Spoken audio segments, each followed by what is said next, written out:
So yeah, thanks. And I think the last question is a good segue to my talk, because I think it's actually not so much a question of data and data availability. There's, if anything, maybe too much ESG data available currently.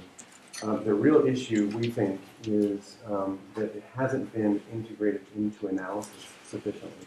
And there's a big confusion in the industry that somehow data or third-party ratings will somehow do the trick in terms of ESG integration. So that's kind of a theme I'll get back to in the slides in terms of why it's essential to move beyond data and actually start integrating this in the analyst work for this to be successful. So I'm going to focus on fixed income. The case study that we did that's in the publication provides an overview about how we go about integrating sustainability into fixed income. In the slides here, I'll go into some more depth to give you a bit more kind of details into what's actually going on with the analysts when they're doing their assessments and integrating sustainability into fixed income strategies. Maybe just to introduce myself, I'm Christopher Greenwald, heading Sustainable Investment Research at UBS Asset Management, based in Zurich. And in the talk today, I'll talk about what do we mean by sustainable investing in fixed income? How does this link with our overall strategy at UBS when it comes to sustainable investing? Why we think it's important in fixed income? Just some overview information in terms of studies that are coming out demonstrating the materiality of sustainability for fixed income analysis.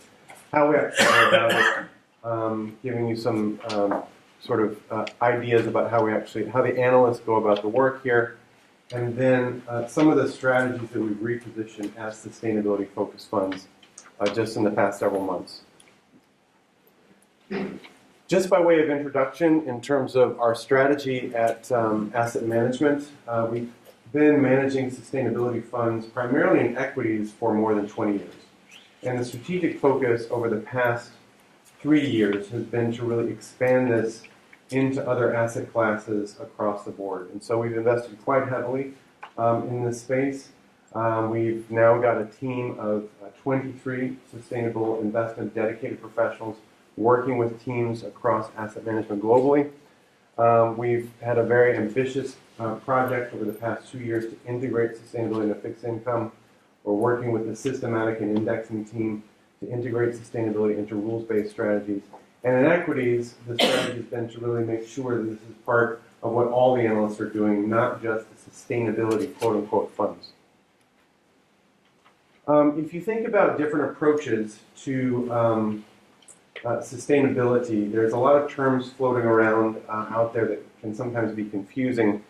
We've developed this taxonomy internally to kind of segment different strategies. And you can see in the latest GRI reporting of UBS, which just came out, we report on the asset levels according to different categorizations.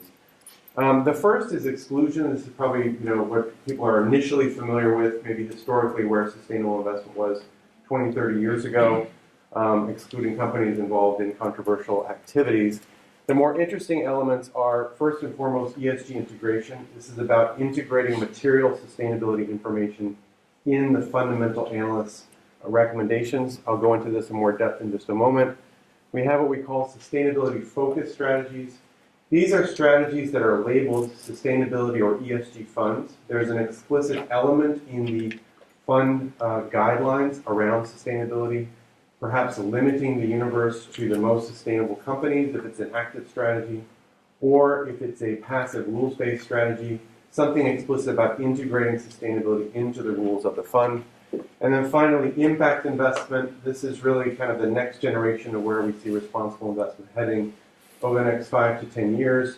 This is really about investing in companies that have positive environmental and social impacts that also generate competitive returns. Within the fixed income space, the next section I'll go into detail in terms of how we go about ESG integration in the fundamental research process. The research integration has now established an internal data set that's broad enough to reposition a number of our funds as sustainability focused. So we've just repositioned several investment grade credit funds in euro-denominated, Swiss franc-denominated, and US dollar-denominated.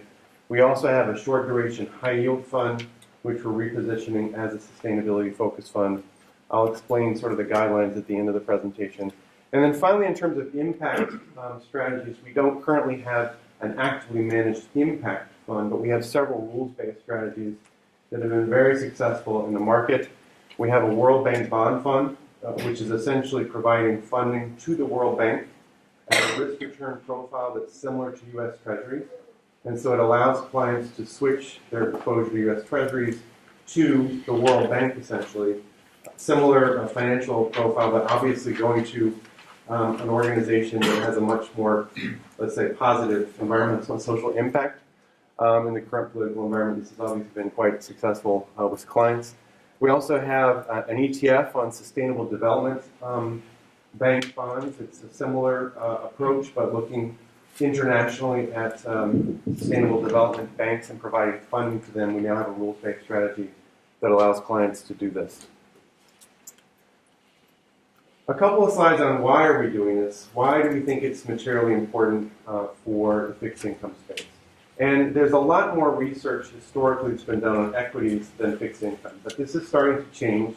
There are some interesting research reports coming out demonstrating the outperformance that you can realize by integrating sustainability into fixed income strategies.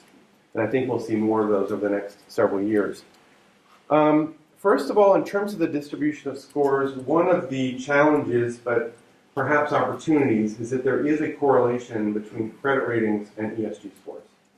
So here we've taken just the MSCI ESG scores by credit band. Now, there is variation within each of these bands, but there is definitely a correlation. You find that the lower quality companies from a credit risk profile tend to have lower scores.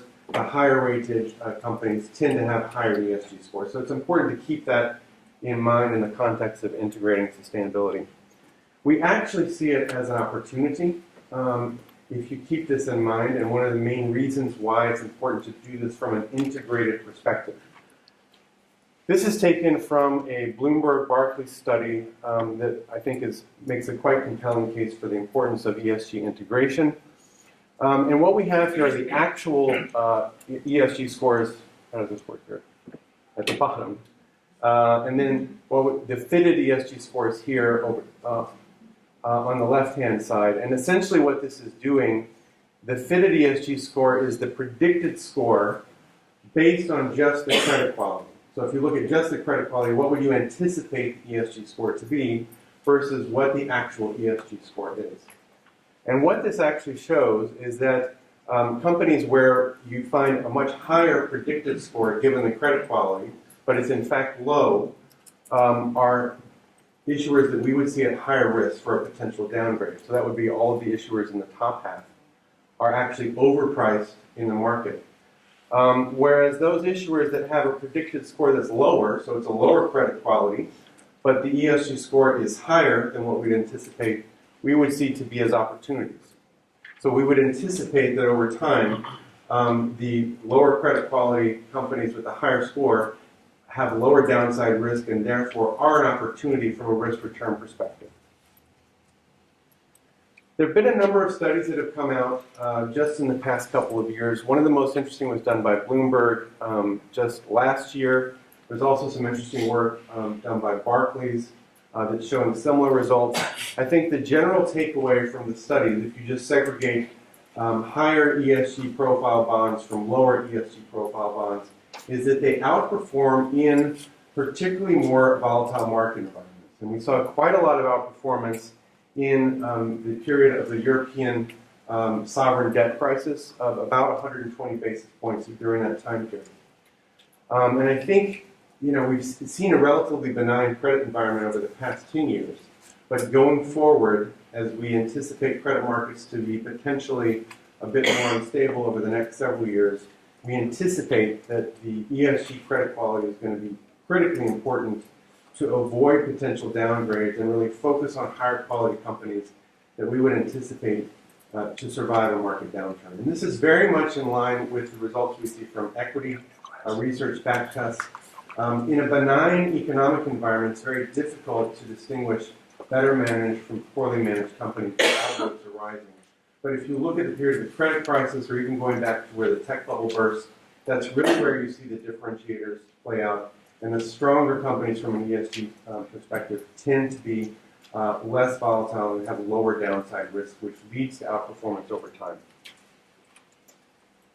Now let me go through more concretely how we're actually integrating this into the research process and why we think it's so important for the analysts to do this work rather than to rely upon third-party rating providers.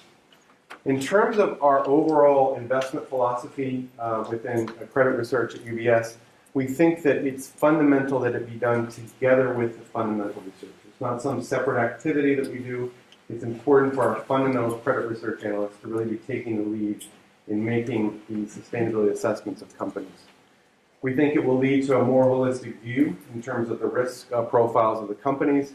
It's a better way of anticipating issuer-specific downside risk.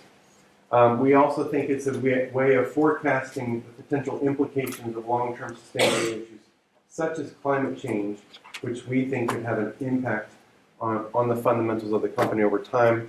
Therefore, it gives us an overall better risk-return profile of the issuer that in an active context, we think will lead to outperformance. Our approach is differentiated, first of all, because we have a much more directed focus on the most material factors from a credit risk perspective. We have a proprietary score that our credit analysts do themselves, that I'll explain what that is in just a moment. And the overall approach has oversight from a fixed income sustainable investment advisory board that we've set up to provide guidance, feedback, input in terms of how we're doing integration, giving us ideas for how we can improve over time, etc. The integration process really does involve all of the investment professionals within credits at UBS. We have a bit more than 200 billion in credits that are managed, so it's a quite large enterprise. At the center really is our credit research team. We have 25 credit analysts globally in North America, Europe, and in Asia. They're supported by 100 fixed income investment professionals overall, and a portfolio management team of about 60, which includes the traders and all the portfolio managers. Supported by my team, which is really the sustainable investment research team. So we have 18 individuals dedicated to sustainability within my team. Our input is to really set up the frameworks, provide training to the analysts, to answer more detailed questions that the credit analysts may have, and also to provide top-down views around things like climate change risk or cybersecurity, and explain to the analysts how this could impact certain sectors or issuers across the board. So we have more of kind of a top-down perspective from the Sustainable Investment Research team. But the real drivers of the integration are the fundamental credit analysts themselves. They have on average 25 years of industry experience. They know the issuers the best, they know the industries the best, they know management the best. They're the best place to make the assessment of how does sustainability impact my credit analysis and recommendation. So what the analysts do is they all fill out a template, an ESG integration template that's required for every single issuer in investment grade and high yield credits. They need to assign a sustainability assessment from 1 to 5, and I'll explain in just a moment what that assessment is based on. They need to provide a rationale backing up what their final conclusion is. They also need to point out what are the key ESG drivers, what's really driving the recommendation, both positively and or negatively in terms of the most material factors. We do provide them access to the MSCI research and scores, but this is really a starting point. The key thing is that they arrive at their own recommendation, their own assessment, and they must have an assessment in terms of how is the sustainability profile of the company actually changing positively or negatively. The assessment is a relatively straightforward 1 to 5 rating, conclusion that they must arrive at. 3 being a neutral sustainability profile that's not impacting their fundamental credit assumptions. 2 would be a positive profile, but does not impact or change their underlying fundamental assumptions. 1 would be a very strong profile that has an impact on their fundamental assumptions. And then correspondingly, 4 is a weak profile that's not changing their fundamental assumptions. 5 would be a very weak sustainability profile that's actually having a material negative impact on their fundamental assumptions. This 1 to 5 rating sits along very well with the fundamental 1 to 5 rating that the analysts have been doing for years. So they must arrive at a similar assessment just based on financial fundamentals from 1 to 5. We've now added the ESG assessment from 1 to 5 that I just explained. We also have the analysts explain the direction. So is the profile stable? Is it potentially improving? Or is it negative and potentially leading to downside risk? What this ultimately results in is what we call the UBS relative value recommendation that combines both the fundamental view and the sustainability profile into an overall recommendation. And we think that it's critical that we have an integrated assessment coming from the research analysts. Because too often we see in the industry, when you're relying just on third-party ratings, the portfolio managers have the fundamental assessment coming from the financial analysts, and then a sustainability profile that's disconnected from that, and they really don't know how to reconcile the two. You may have something that's very strong from a financial perspective, but the sustainability profile is weak, or vice versa, and they're kind of left wondering, which way do I go? So it's important that that reconciliation is done by our research analysts themselves through this integrated recommendation. Now, I just want to conclude on this last question from the previous discussion in terms of why we think it's so important to move beyond third-party ratings. And again, I have a suspicion that the results of the CFA survey are not so much that the data is wrong or insufficient, but a frustration that the data is not doing enough. And I think the simple reason for that is most of the third-party ESG ratings are not actually investment-ready ratings. They are, first and foremost, data. And they get you to a certain starting point, but it's important to move beyond them in order to actually have recommendations from the analyst team that can be used in a convincing way by the portfolio manager. So there's 3 key challenges to third-party ESG ratings. First of all, they're historic in nature. They're based on reported KPIs and information from the sustainability annual reports, or information in the public domain about controversies that may have occurred. Important information, but it's always backward-looking and historic. It's important in the active context to have a forward-looking view. So it's important for the analyst to have a scenario about where the company is going and how sustainability will impact their investment thesis. So that's what our analysts can provide that they can't get from the ESG ratings. Secondly, they tend to be too broad. If you open up an MSCI report, there's tons of great information there, but it can be 120 pages long. You don't know where to start. It's trying to cover too many issues across the board. And so it's important for our analysts to focus on the 3 to 5 factors that really matter from a fundamental analysis perspective. We have a materiality framework that we developed with the analysts on 34 different industries that allow them to really focus their efforts on those factors that can really move the needle from a fundamental perspective. And then thirdly, and most fundamentally, the ratings are not linked to the investment thesis. They're coming from outside the asset managers. They're done by research teams independently. That's fine, but they get you to kind of a Bloomberg level of information. It's a starting point. It's not an end point. So you have to use that information and apply it to the investment recommendations.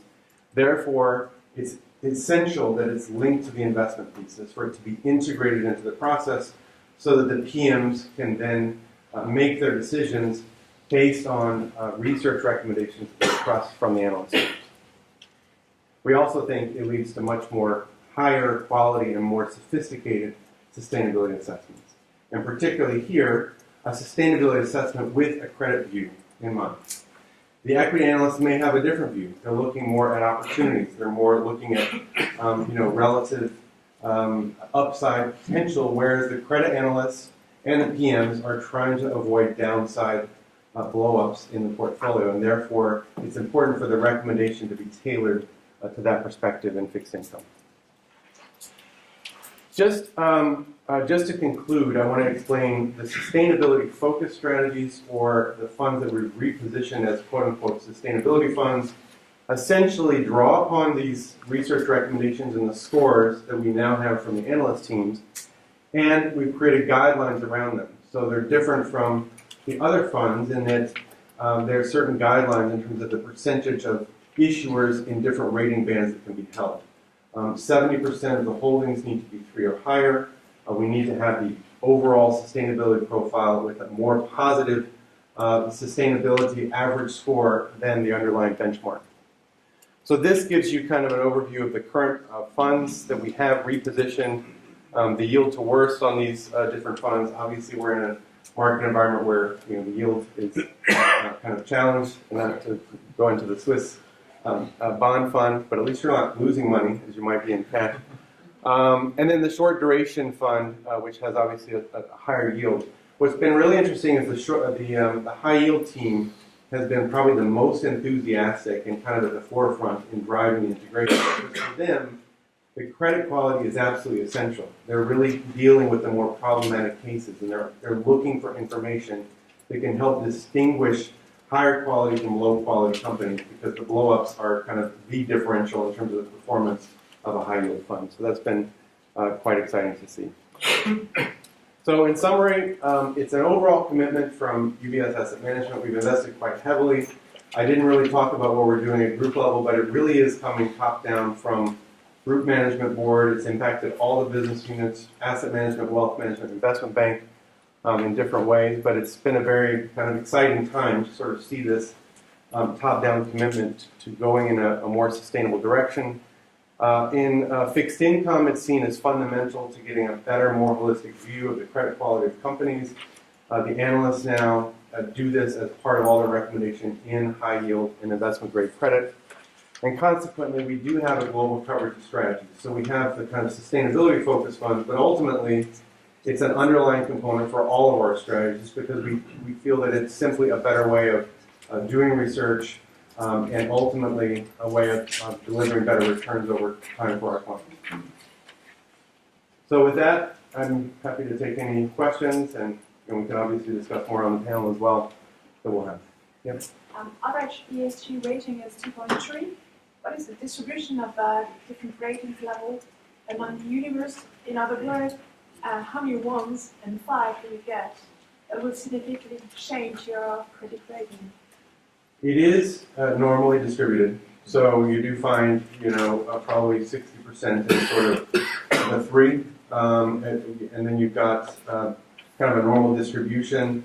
I would say, 8 to 10% of the 1s and the 5s. So these are kind of, they follow a normal distribution. You see a similar distribution in most of the sustainability ratings if you don't just percentile rank them.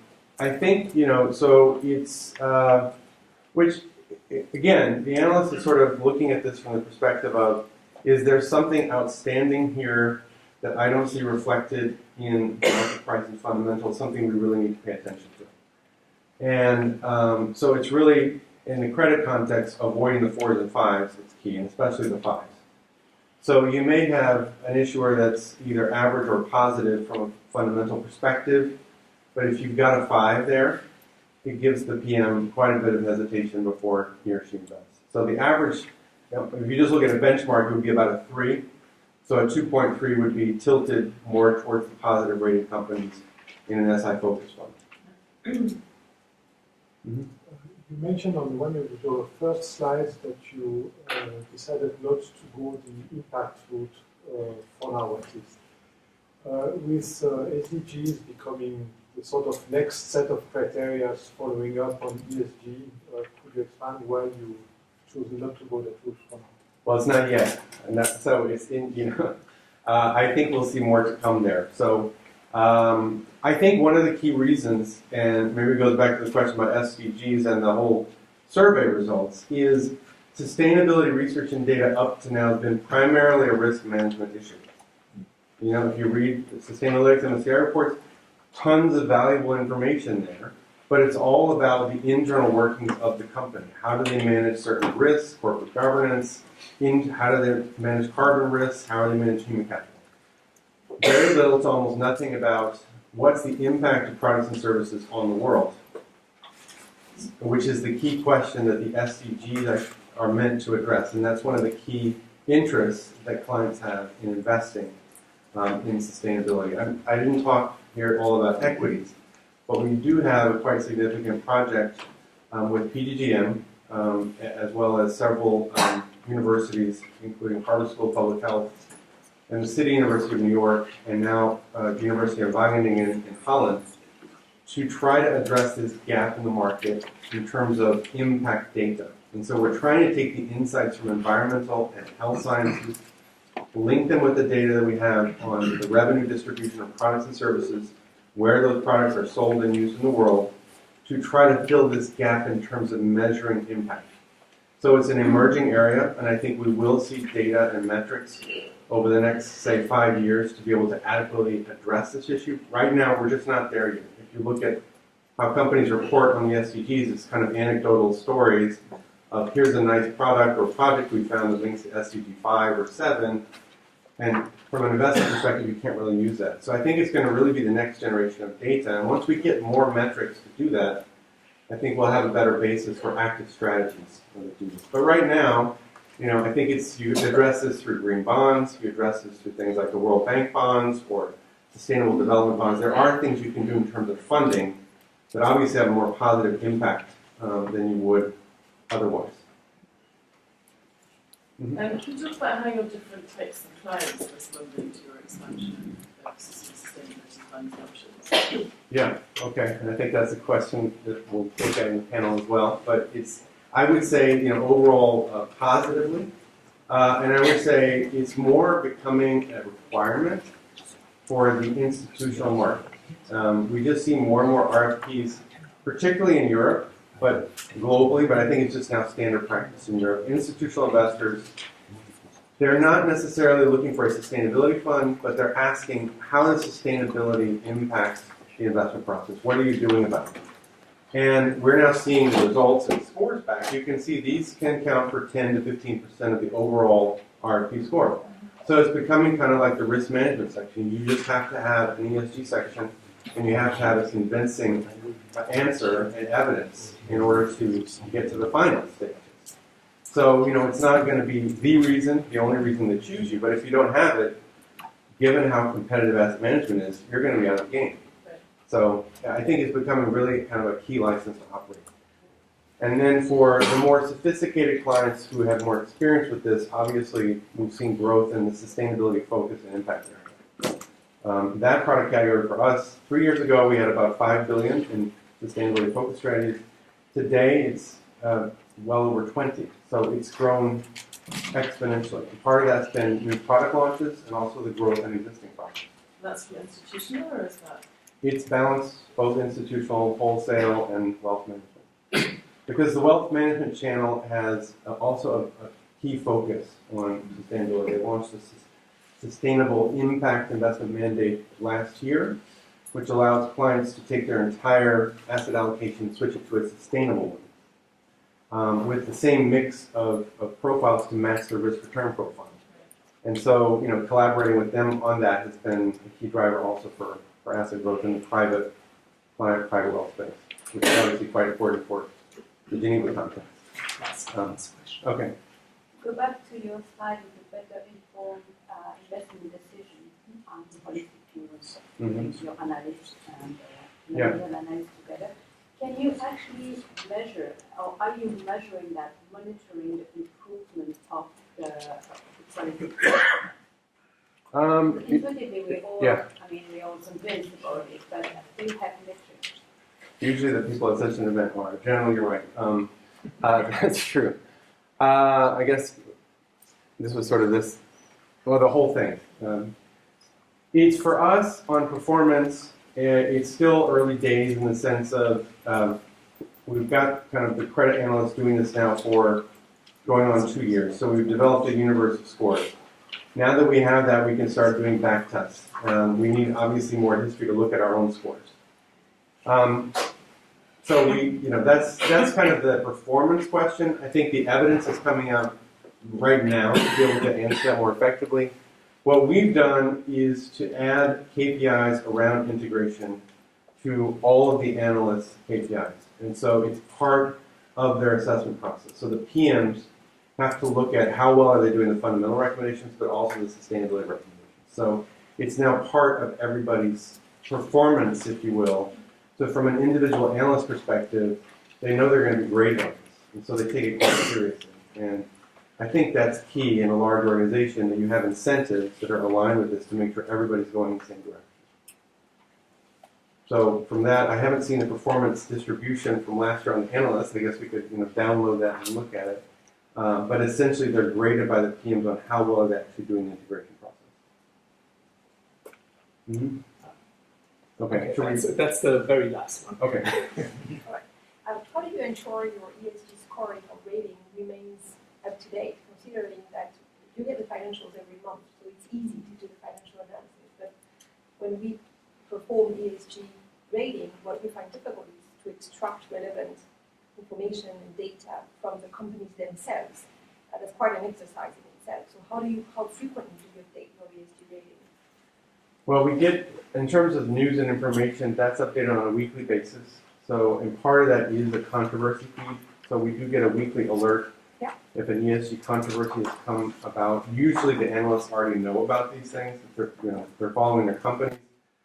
So the rating assessment follows the overall credit update cycle. So if they change their credit rating, they also have to update their ESG assessment. So if something fundamentally changes in their profile up or down, they have to revisit the ESG profile. So it's kind of done in parallel, and it's following the same rating update cycle that they would for their entire universe of coverage.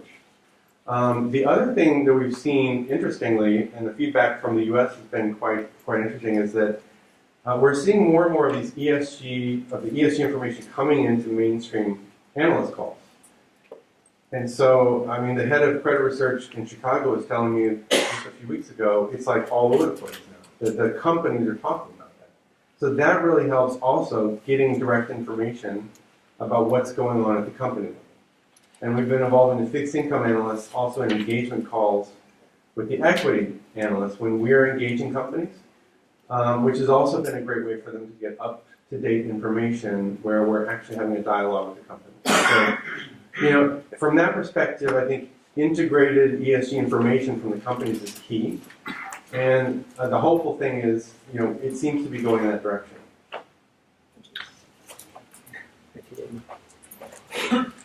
Thank you, Chris. Really great.